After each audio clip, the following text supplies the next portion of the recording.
ఆకర్షణ బెడ్రూమ్లో పడుకుంటే తీరిపోతుంది, కానీ ప్రేమ శ్మశానంలో పడుకున్నా తీరదు. మరణం వస్తేనే మనం చనిపోతామని అనుకుంటాం, కానీ కొందరు పెట్టే దూరం, కొందరి మాటలు కూడా మనిషిని మానసికంగా చంపేస్తాయి.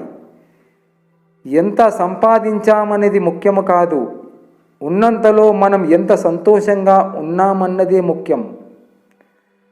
శిక్షణ లేకపోతే బుద్ధి నిలకడగా, మనస్సు ఏకాగ్రతగా ఉండదు. ఏకాగ్రత లేకపోతే శాంతి ఉండదు. శాంతి లేకపోతే సుఖం ఎక్కడుండి వస్తుంది? జీవితంలో అందరికీ నచ్చినట్లు బ్రతకాలి అనుకుంటే మరో జన్మలో డబ్బుగా మాత్రమే పుట్టాలి. ధనముతో చేసేది మాత్రమే కాదు సహాయం, మనసుండాలే గాని 4 మంచి మాటలతో కూడా ఎంతోమంది జీవితాల్లో వెలుగు నింపవచ్చు. ఎవరు ఎంత అందమైన వేషం వేసినా కాలం వారి వారి నిజ స్వరూపాలను, గుణాలను ఎప్పుడో ఒకప్పుడు ఏదో విధంగా బయటపడేటట్లు చేస్తుంది. మన టైం బాగున్నప్పుడు మనం తప్పుగా మాట్లాడినా లైట్గా తీసుకుంటారు. అదే మన టైం బాగోలేనప్పుడు మనం జోక్గా మాట్లాడినా తప్పుగానే తీసుకుంటారు. రాత్రంతా ఆలోచనలతో జీవితం ఎటుపోతుందో అని బాధపడతాం. పగలంతా బాధ్యతలతో ఎటుపోతున్నామో తెలియకుండా పరిగెడతాం. ప్రపంచంలో విలువైనదంటూ ఏదీ లేదు, మన మనసుకు నచ్చిన వారి నుండి పొందే ప్రేమ తప్ప. పూజలు పునస్కారాలు అక్కర్లేదు. లేని వారికి ఒక పూట అన్నం పెట్టి చూడు, పుణ్యం వెతుక్కుంటూ నీ దగ్గరకు వస్తుంది.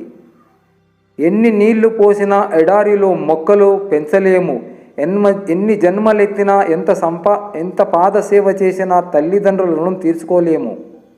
మన వల్ల ఇబ్బంది పడేవారికి, మన నుంచి దూరం కోరుకునే వారికి ఇబ్బంది పెట్టకుండా మనమే దూరంగా ఉండటం మంచిది. నీ మనసుకు నచ్చిన నిర్ణయం తీసుకో, కానీ ఆ నిర్ణయం భవిష్యత్తులో ఇంకెప్పుడు నువ్వు బాధపడకుండా ఉండేలా చూసుకో.